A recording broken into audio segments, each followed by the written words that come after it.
Bueno, El cerebro. antes, antes del glitch, estaba diciendo que tu cerebro es enorme y en general cuando hay un proceso que es inabarcable, uno tiende a llenar los gaps en su comprensión de ese proceso con it, con eso que no es. Mística.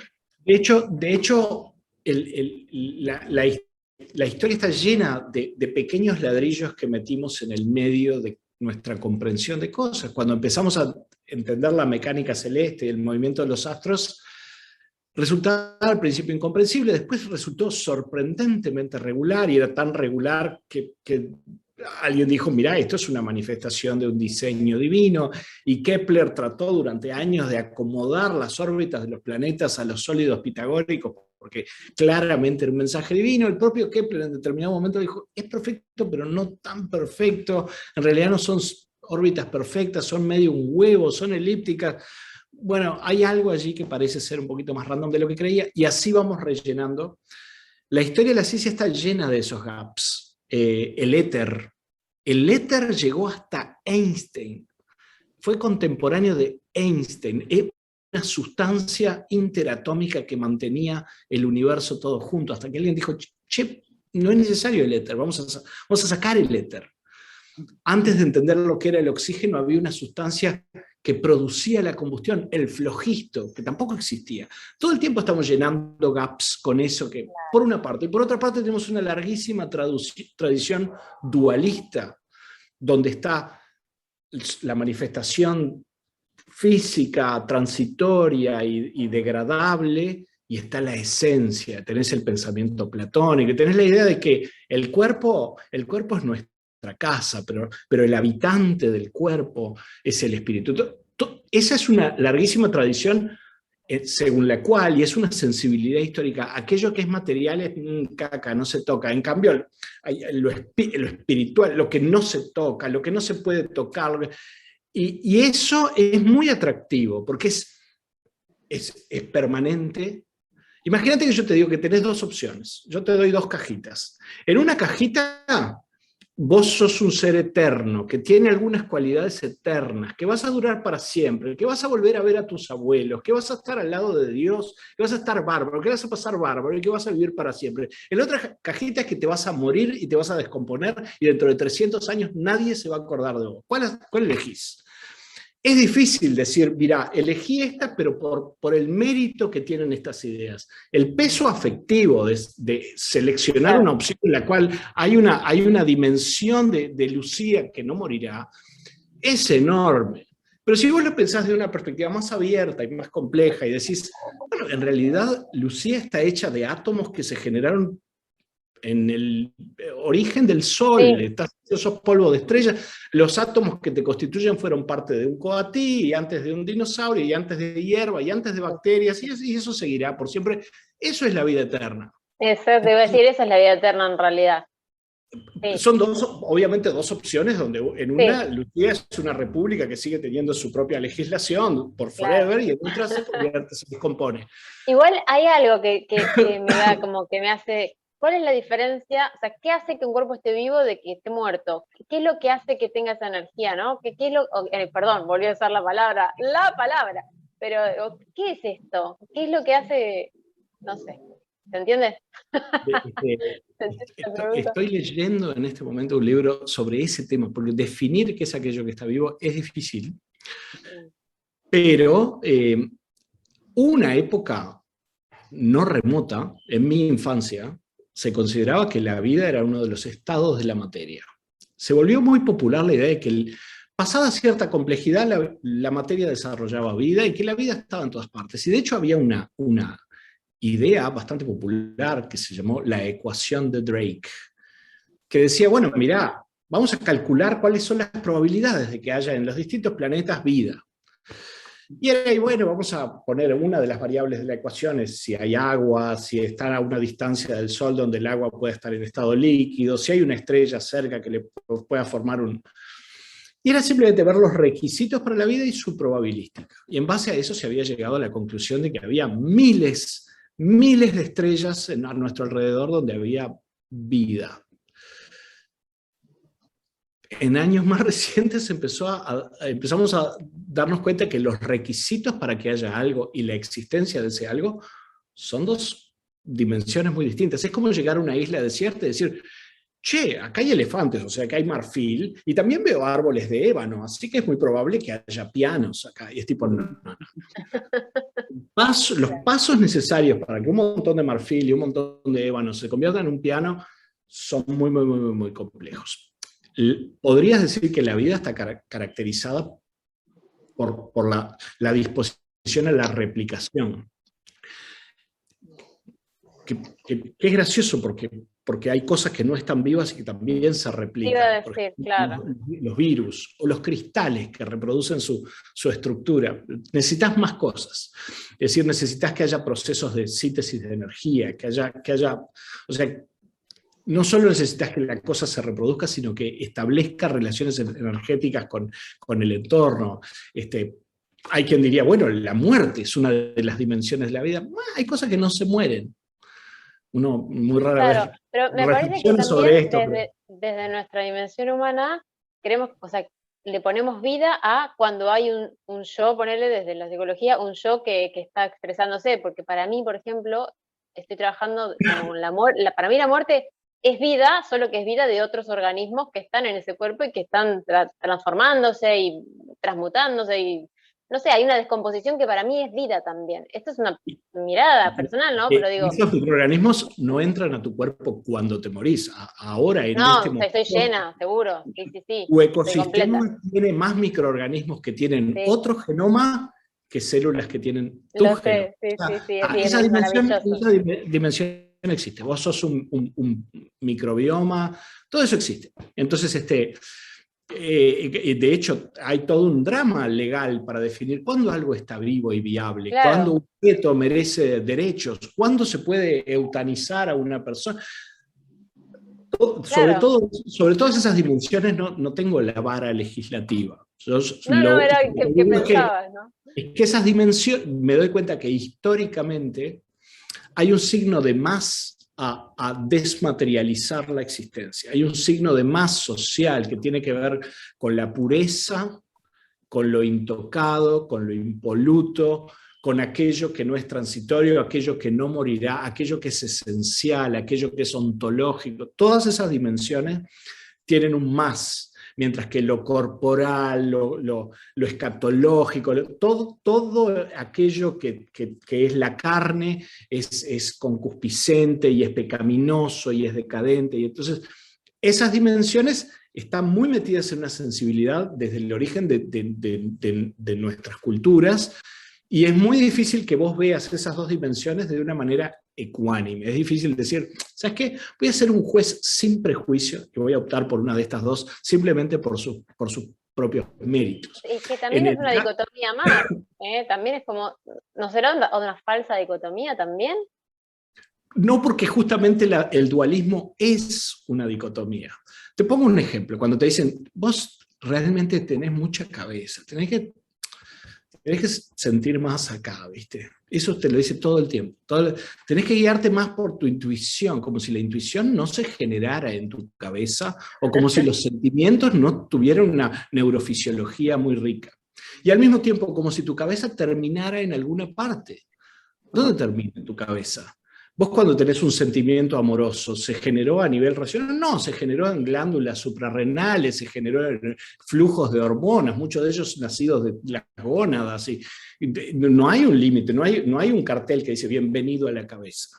Claro. Y de hecho tus neuronas siguen toda su médula espinal, y hay neuronas que tienen su centro en la médula espinal, y neuronas que miden 1 metro y llegan hasta la punta de tus pies, y todo eso. Entonces, en realidad esa idea de que está aquello que es racional y aquello que es intuitivo es una dicotomía absurda. Todo lo intuitivo son, bueno, lo de Kahneman, ¿no? Thinking fast and slow. O sea, son dos dinámicas temporales para relacionarte con tu entorno. Son dos dinámicas navegacionales, incluso en aquello que es profundamente afectivo y amoroso. Entonces, si tratás de zafar... Por eso te digo que esto que yo te presento como dos mentalidades, ojo con decir que esto es dicotomía. Puede serlo, pero el dualismo ya es una dicotomía zarpada. Entonces, por lo menos esta otra mirada lo que trata de decir es, ¿qué pasa si no hay dicotomía? Si no hay un límite entre tu microbioma y el ecosistema, por ejemplo, algo que se entiende claramente, tu cara está surcada por millones de ácaros microscópicos, tenés todo tipo de parásitos arriba, sos un ecosistema gigantesco, que en ningún momento ese ecosistema dice, oye, acá se termina Ernesto y allá empieza el ancho mundo. Si lo empezás a ver desde esa perspectiva más compleja y no sentís que esa complejidad te oprime y te saca tu vivencia ontológica de ser Lucía o de ser Gabo o de ser Pablo, sino que decís, esto es un continuo. Exacto. Desde mi perspectiva, pero eso va en cada uno, eso no solo no empobrece la existencia y no la aplana, sino la torna mucho más multidimensional, mucho más rica, te hace sentir mucho más claramente que sos parte no solo de una historia social o de una historia política o sociocultural, sino de una historia natural, y que te tocó este pequeño tramo, y ese tramo que hoy se llama Pablo será un conjunto de partículas, de moléculas orgánicas más tarde, y muchas gracias. Claro. Qué sé yo, bueno, nos fuimos un poco al carajo, pero No, a mí me parece un tema re apasionante y me encanta, y justamente estas dicotomías generan debates interesantes y salirnos y buscar cómo salirnos de eso también. O sea, particularmente comparto esta visión de no límite, de cuál es realmente el límite. Yo hice un ciclo de charlas hace un tiempo y una de las preguntas que les hacía era, ¿cuál es el límite del cuerpo? A ver qué me respondían otros artistas, por ejemplo, ¿no? ¿Cuál es el límite del cuerpo en realidad? ¿Cuál hay? Claro, ¿dónde está? ¿Está o no está? ¿Existe o no existe? Y me parece que eso, a mí particularmente, porque, a ver, la otra pregunta que yo te había hecho, hoy tengo dos cosas. Tiene que ver con el propósito, que vos lo nombraste varias veces y creo que tu último libro tiene esa palabra en su título, si no me equivoco. ¿Cuál? ¿Tú estás por lanzar un libro ahora, puede ser? Que tiene... Sí, ¿no? una vida llena de propósitos. Sí, por eso, una vida llena de propósito. Bueno, y esta palabra, propósito, que la nombraste varias veces. Entonces, un poco también te quería preguntar sobre eso, y ¿por qué lo linké recién? Porque un poco lo que a mí me motiva a hacer arte, a movilizar, a charlar con otras personas, a mí particularmente me motiva el recuperar algo de esta noción de totalidad, de unión, de no límite para resumirlo, ¿no? De que en realidad no hay un límite tan claro, ni esta Lucía es acá separada de. Entonces, a mí me mueve eso, ¿no? Un poco como mi motor siempre interno de base, aunque por ahí después en un cuadro eso quizás no se ve, pero digamos, adentro mío está todo el tiempo esa pulsión. Entonces, ¿qué propósito hay? Esta pregunta me surgía, ¿qué propósito hay en vos, ¿no? Para tener todos estos motores que te llevan a producir, a compartir lo que compartís, a hacer lo que haces. Hay que empezar por decir que la pregunta, ¿cuál es el sentido de la vida? En general, la formulación de la pregunta es el resultado de una confusión. ¿Cuál es el sentido de la vida? En general, en realidad no es una pregunta, sino dos preguntas distintas, y de hecho dos familias de preguntas distintas. Una es, en la existencia de todas las cosas, ¿hay algún propósito primario, alguna impulso inicial, algún diseño que de alguna manera te haga cotejar lo que vos hacés comparado con ese propósito? Es decir, lo que está haciendo Gabo, ¿cumple el propósito de la existencia? Esa es una pregunta, y que se refiere hacia atrás y se refiere a la historia de todas las cosas y a tu lugar en la historia de todas las cosas. La otra es, que parece ser la misma pregunta, pero no tiene nada que ver con la otra, es, dado el hecho de que yo existo en forma random y sin propósito un carajo, ahora que ya existo y que tengo un solo tiro en mi escopeta, ¿cuál sería una manera de vivir que usara mi tiempo en la tierra, digamos, de una manera que yo haya sentido al final que esa existencia valió la pena? En general, cuando se pregunta Pero ¿cuál es el propósito de tu existencia? Se mezclan las dos cosas. Donde se asume, la mitad de las personas, digamos, tienden a asumir que la vida tiene un propósito y que vos debés hallarlo, digamos, como con las varitas de los rabdomantes, estos que encuentran agua, tendrías que encontrar ese propósito que es preexistente. Opción B, mira, no hay propósito. El universo surgió en forma random y todos los eventos son random, pero ahora se generó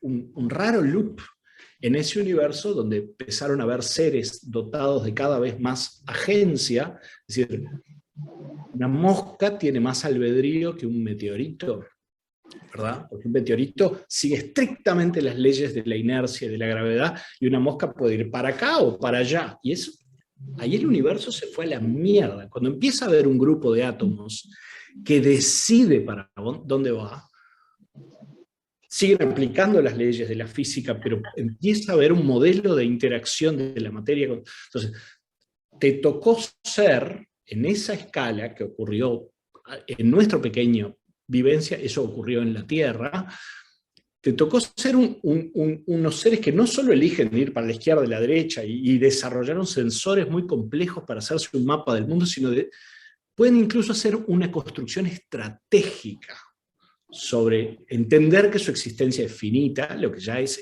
el club capaz de hacer esa inferencia es nada, es la VIP de la VIP de la VIP, y poder hacer una especie de construcción sobre qué estaría bueno.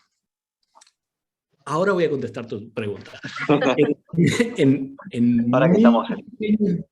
mi pequeño librito, me empecé a dar cuenta, digamos, de que esa idea, la ecuación de Drake, donde se asumía que el universo estaba hirviendo de vida, era muy centralmente exagerada. De vuelta, porque entre dos latas, uno tiende a elegir aquella que parece más llena de posibilidades.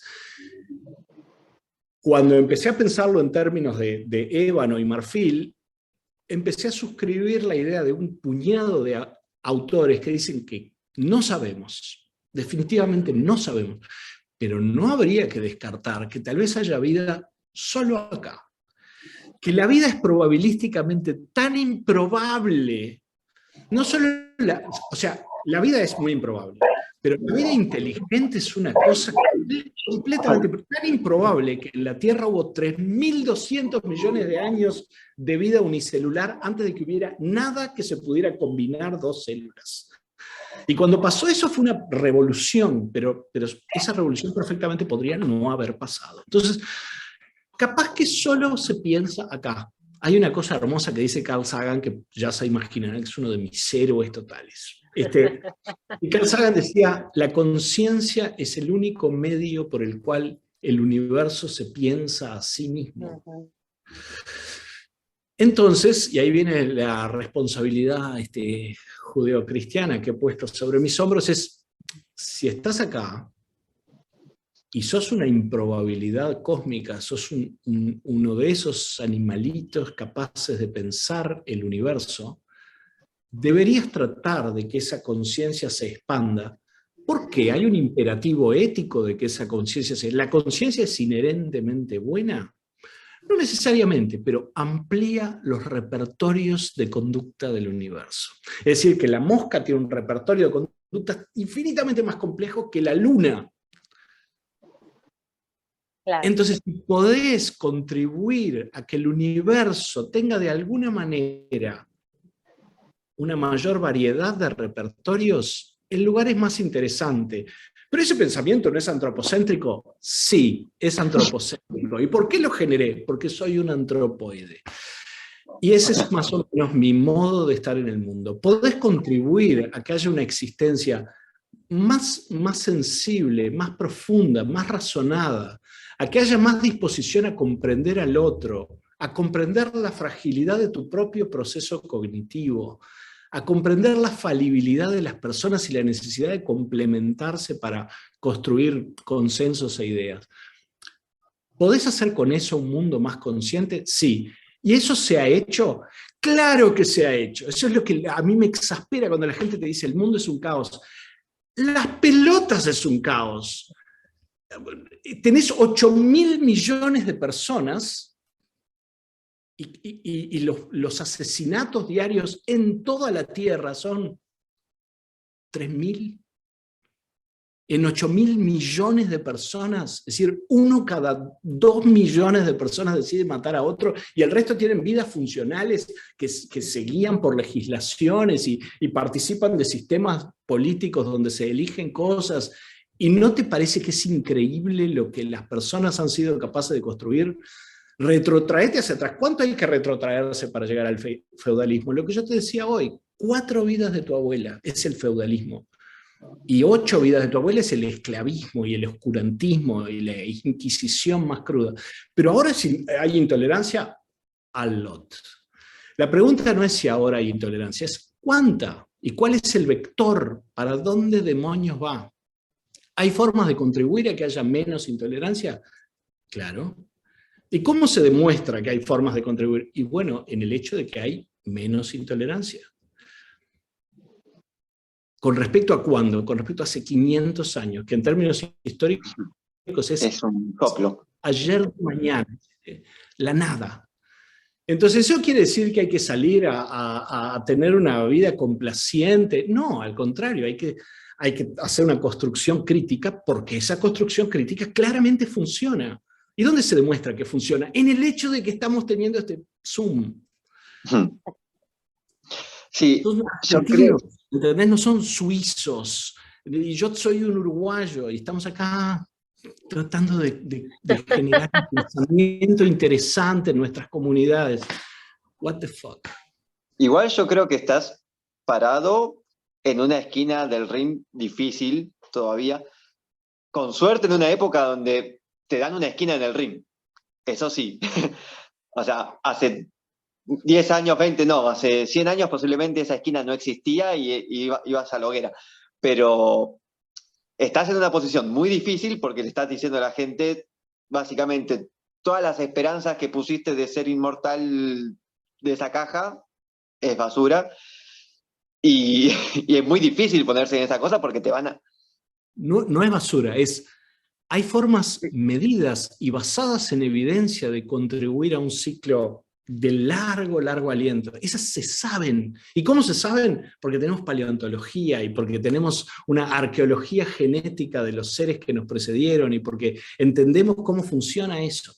Yo no estoy diciendo que entendemos todo. Lo que te estoy diciendo es que hace 200 años se pensaba que la Tierra tenía 6.000 años. 200 años son 2 veces y medio tus abuelos, ¿entendés? Mi madre tiene 80 años. Claro.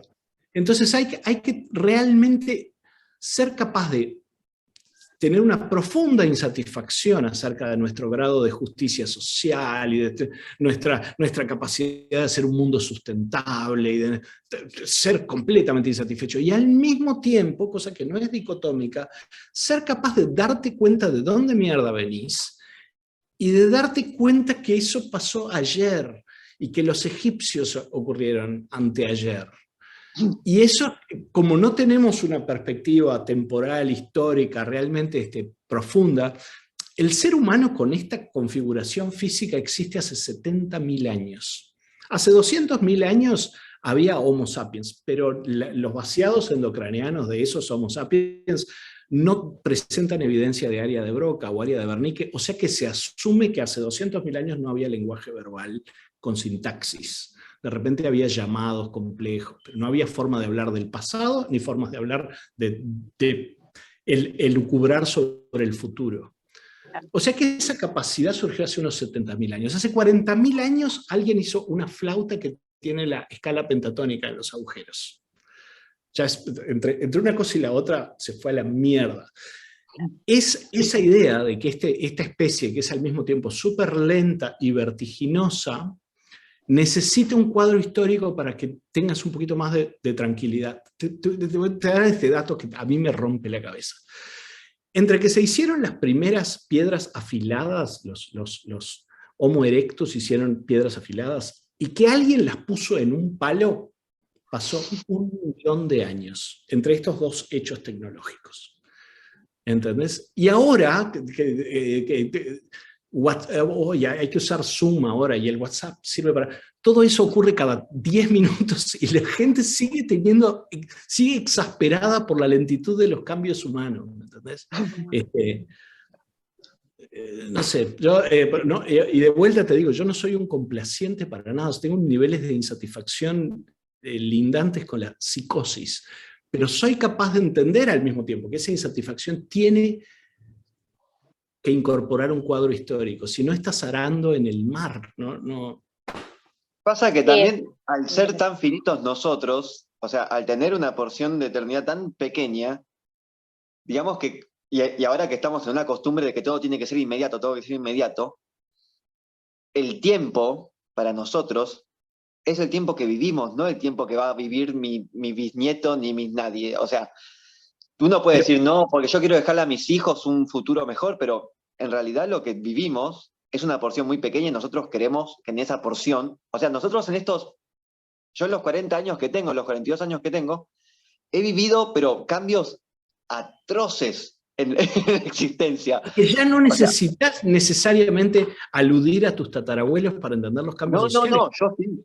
Justamente o sea, eso... a mis 10 años era ciencia ficción pura. Esto era 2001, Odisea del Espacio, y la gente lo vive con una naturalidad pasmosa, diciendo, se me trancó otra vez el Zoom, y es tipo, loco, un mínimo de humildad, celebra eso, seguir luchando para que no haya exclusión, para que todo el mundo pueda gozar de esos privilegios. Pero cuando decís, ¿pero quién puede gozar de estos privilegios? La mitad de la humanidad.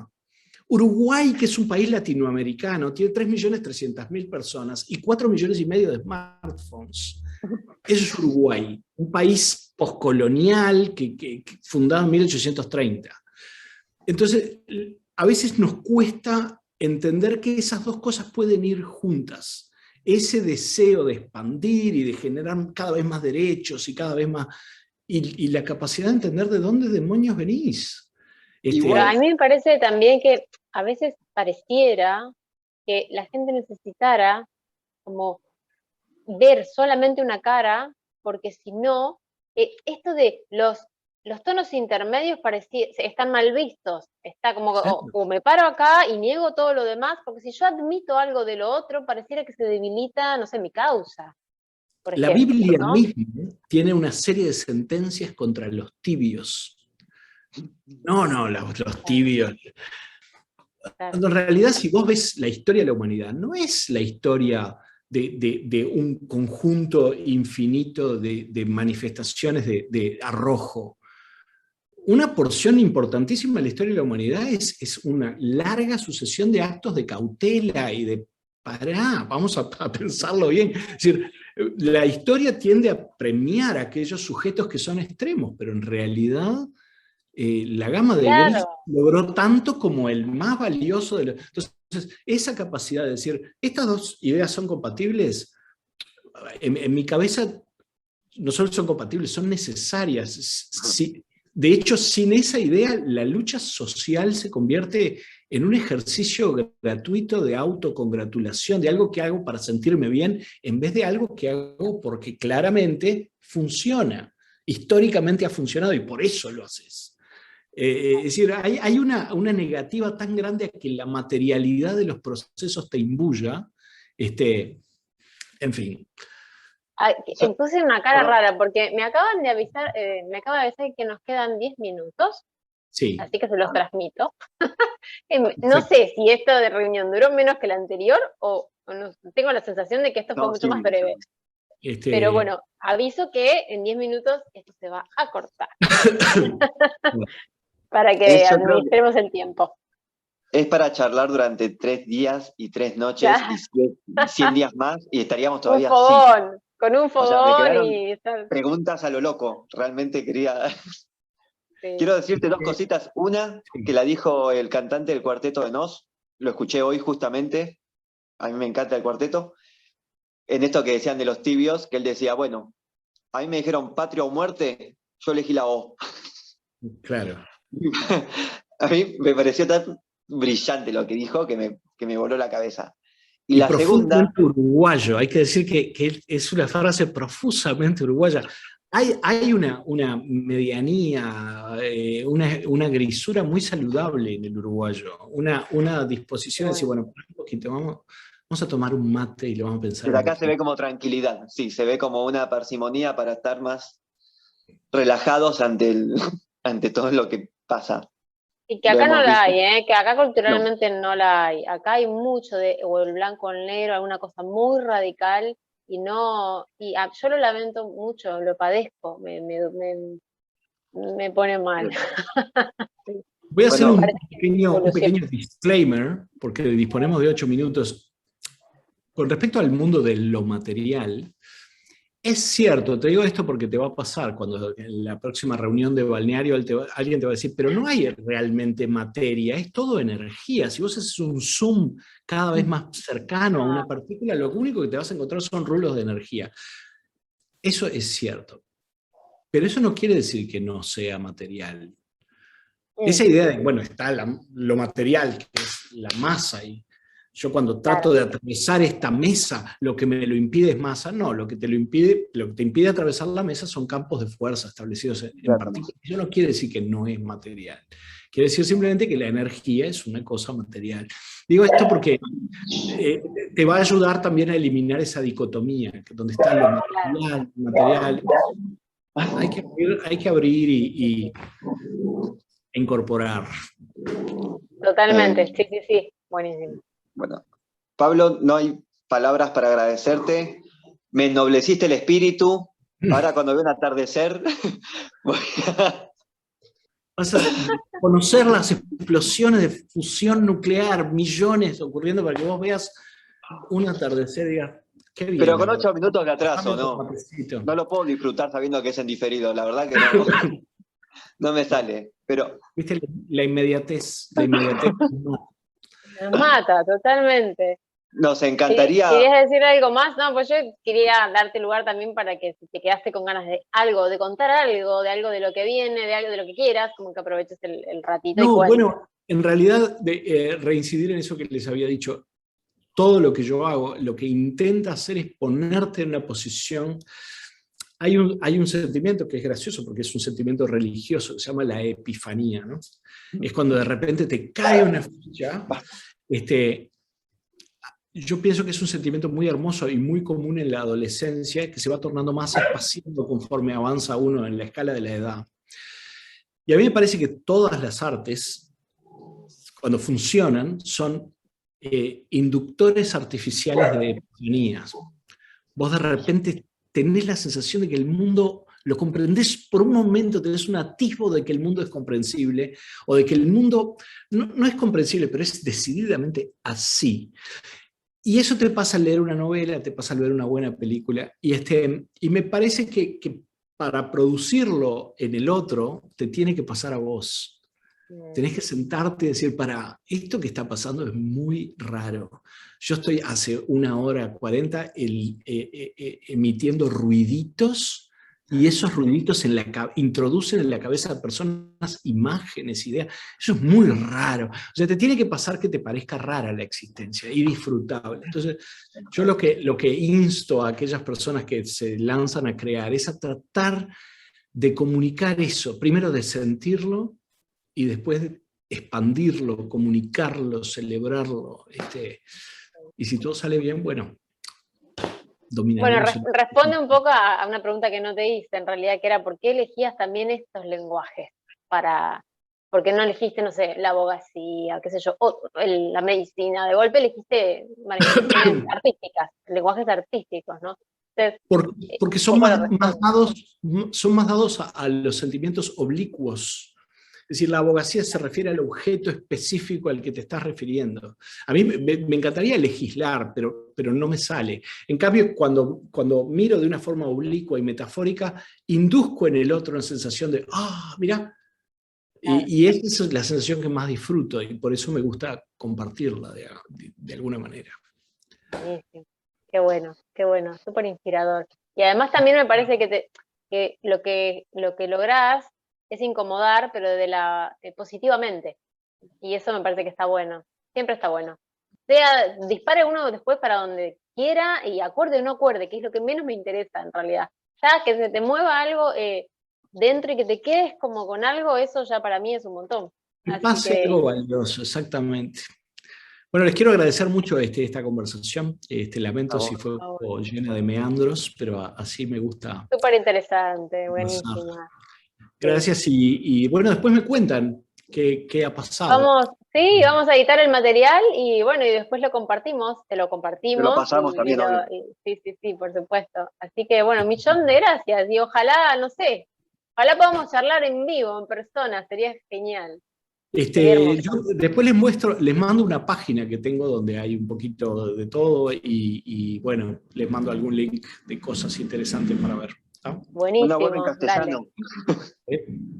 Exactamente, en el futuro.